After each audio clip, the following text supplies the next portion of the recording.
सभी दोस्तों को जय हिंद, वंदे मातरम। तो जितने भी स्टूडेंट सीआरपीएफ ट्रेड्समैन में ऑनलाइन अप्लाई कर दिए हैं या आगे करने वाले हैं, तो दोस्तों सबसे ज्यादा स्टूडेंट का कमेंट था कि सर सीआरपीएफ ट्रेड्समैन में डॉक्यूमेंट वेरिफिकेशन जो हमारा होगा तो उसमें जो हमारा जाति प्रमाण पत्र है किस फॉर्मेट में बना होना चाहिए, किस डेट का होना चाहिए। दोस्तों आज इस वीडियो में सारी चीजें हम एक एक करके बताने वाले हैं, क्योंकि दोस्तों किसी भी भर्ती का जो डॉक्यूमेंट हीरो होता है तो एक तो उसका एजुकेशन क्वालिफिकेशन होता है और एक और डॉक्यूमेंट होता है जो उनके सिलेक्शन के लिए सबसे इंपॉर्टेंट है, वह है जाति प्रमाण पत्र, जिसे बोला जाता है कास्ट सर्टिफिकेट। तो किस फॉर्मेट में बना होना चाहिए, सीआरपीएफ अपने नोटिफिकेशन में फॉर्मेट दे दिया है और उनको उसी फॉर्मेट में चाहिए। और जब आप जो सर्टिफिकेट बनाइएगा जाति प्रमाण पत्र, कास्ट सर्टिफिकेट, किसका सिग्नेचर मोहर चाहिए आपके सर्टिफिकेट पे,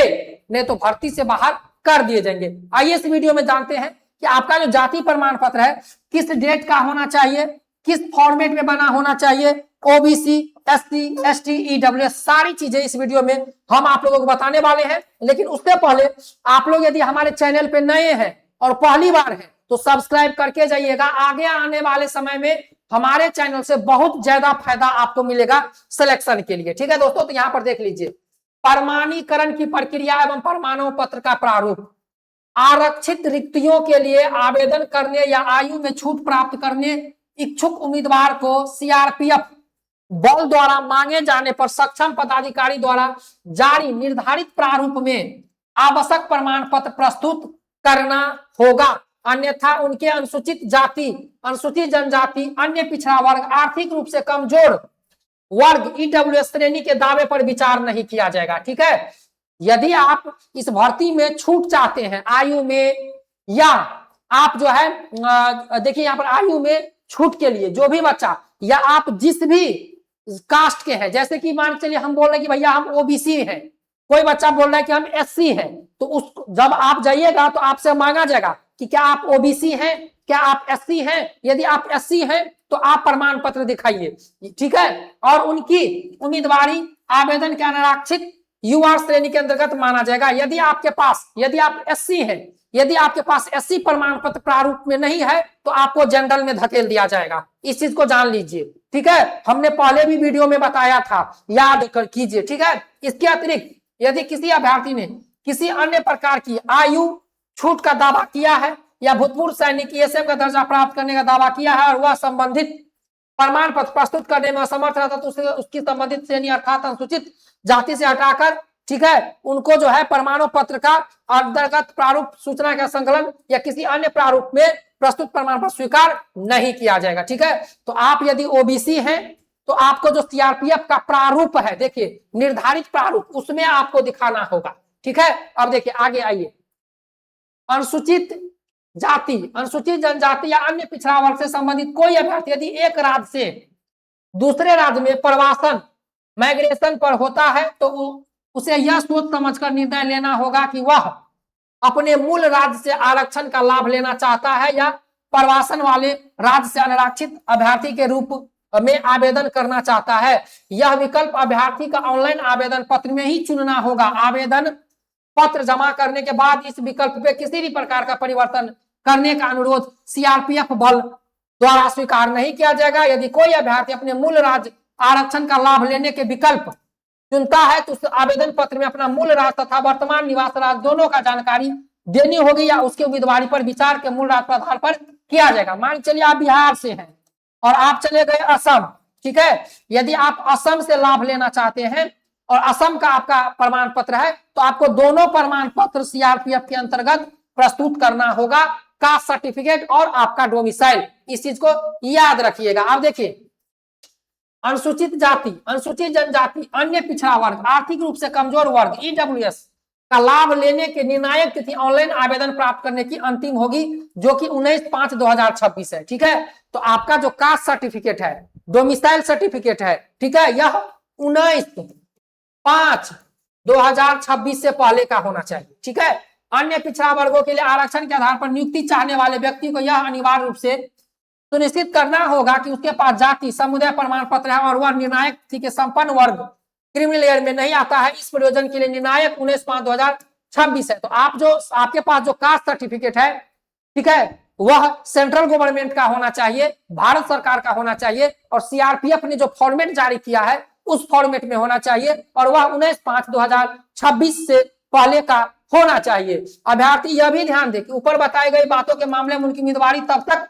अस्थायी प्रोविजनल रहेगी जब तक नियुक्ति प्राधिकारी संबंधी दस्तावेज का वास्तविकता और सत्यापन नहीं किया जाता है। ठीक है, तो दोस्तों यदि आप सीआरपीएफ ट्रेड्समैन की तैयारी कर रहे हैं, बुक लेना चाहते हैं, तो दोस्तों हमारे पास है सीआरपीएफ कांस्टेबल ट्रेड्समैन भर्ती परीक्षा 2026 का सेल्फ स्टडी गाइड, जो कि चक्षु प्रकाशन की है, जिसमें 28 बहुविकल्पीय प्रश्न है और सभी सिलेबस दिए गए, साथ में चक्षु प्रकाशन की कॉम्बो पैक आती है, जिसमें प्रैक्टिस सेट मिल जाएगा, 20 प्रैक्टिस सेट है और आपका सेल्फ स्टडी गाइड है। तो दोनों बुक यदि परचेज करना चाहते हैं तो कॉम्बो पैक परचेज कर लीजिए।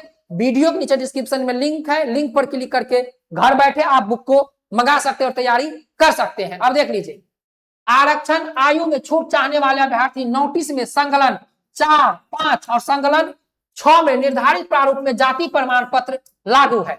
ठीक है, तो यदि आप इस भर्ती में अप्लाई किए हैं तो आपको जो जाति प्रमाण पत्र है, ओबीसी का अलग है, एससी और एसटी का अलग है और ईडब्ल्यूएस का अलग है। ठीक है, और यहां पर देखिए संकलन किया गया है, संकलन किया गया है। ठीक है, नोटिस के पैरा 7(3) के अंतर्गत श्रेणी क्रम संख्या 4, 5 और 6 में वर्णित दंगा पीड़ितों को आश्रित आवेदक का संबंध में जिला कलेक्टर या जिला मजिस्ट्रेट का प्रमाण पत्र। ठीक है, यदि आप सीआरपीएफ ट्रेड्समैन में ऑनलाइन अप्लाई किए हैं, आयु में छूट चाहते हैं, ठीक है, एज रिलेक्शन लिए हैं, ठीक है, या आप अप्लाई किए हैं, तो आपके पास जो कास्ट सर्टिफिकेट है यह भारत सरकार का होना चाहिए, सेंट्रल गवर्नमेंट का, और इस पर डिस्ट्रिक्ट मजिस्ट्रेट का सिग्नेचर होना चाहिए। अभी आप लोगों को देख लीजिए, और एक चीज और देख लीजिए, इसके बाद हम फॉर्मेट दिखाते हैं। उम्मीदवार के राज्य केंद्र शासित प्रदेश में रिक्तियों के लिए ऑनलाइन आवेदन पत्र में उनके द्वारा दी गई जानकारी, दस्तावेज सत्यापन, डीएमए के समय संबंधित अधिवास प्रमाण पत्र प्रस्तुत करने के आधार पर ही विचार किया जाएगा।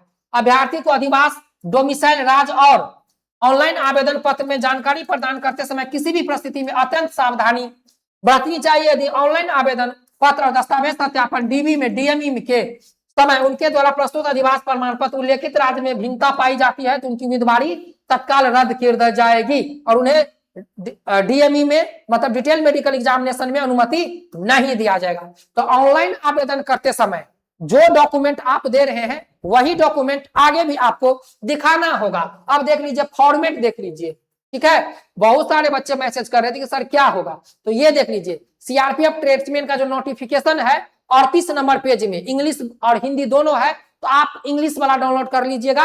और 38 नंबर पेज में दिया है एससी एसटी का, ये एससी एसटी का जो है भारत सरकार का जाति प्रमाण पत्र है, सेंट्रल गवर्नमेंट का। ठीक है, एसएससी जीडी में भी यही काम करता है। यदि आपके पास ये है, पुराना है, तो कोई दिक्कत नहीं है, कितना भी साल का पुराना है कोई दिक्कत नहीं है। ठीक है, ये कास्ट सर्टिफिकेट, लोग अपना निवास बदलता है, मान के चलिए आप राज्य बदल दीजिएगा लेकिन आप अपना जाति तो नहीं बदलिएगा। आप यदि मान के चलिए यहाँ पर ओबीसी है तो आप एससी तो नहीं हो जाइएगा, तो इसीलिए लोग अपना जाति नहीं बदलता है।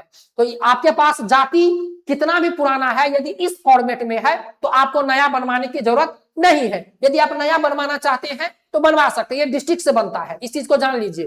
ठीक है, ये ओबीसी, ये है एससी एसटी सेंट्रल गवर्नमेंट का, देख लीजिए 4 नंबर में है, 38 में 4 नंबर में देखिए यहाँ पर दिया गया है, सब कुछ दिया गया है। देखिए यहाँ पर पूरा दिया गया है संविधान का, और देखिए यहाँ पर जब आइएगा तो नीचे जो है यहाँ पर डिस्ट्रिक्ट मजिस्ट्रेट का सिग्नेचर होगा।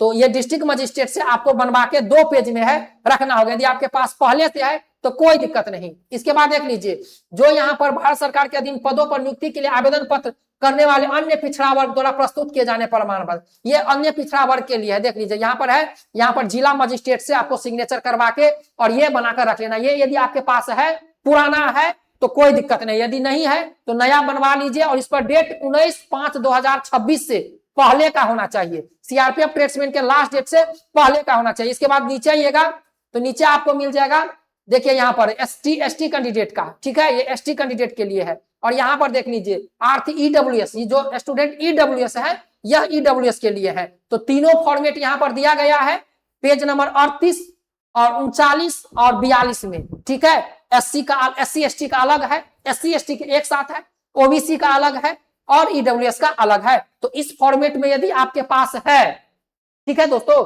इस फॉर्मेट में यदि आपके पास है, ये ईडब्ल्यूएस का है, तो आपके पास पहले से है तो कोई दिक्कत नहीं है। यदि नहीं है तो आप 19/5/2026 से पहले ये अपने डिस्ट्रिक्ट मजिस्ट्रेट से बनवा लीजिए, ठीक है, और बनवा के रख लीजिए। एक बार बनवा के रख लीजिएगा तो जब तक आपका लाइफ रहेगा तब तक ये काम में आएगा। तो इस फॉर्मेट में जाति प्रमाण पत्र चाहिए, बनवा कर रख लीजिए, ठीक है दोस्तों, आगे काम आने वाला है। और जिसके पास है उसको बनवाने का नया कोई जरूरत नहीं है, ठीक है दोस्तों। तो तैयारी में लगे रहिए।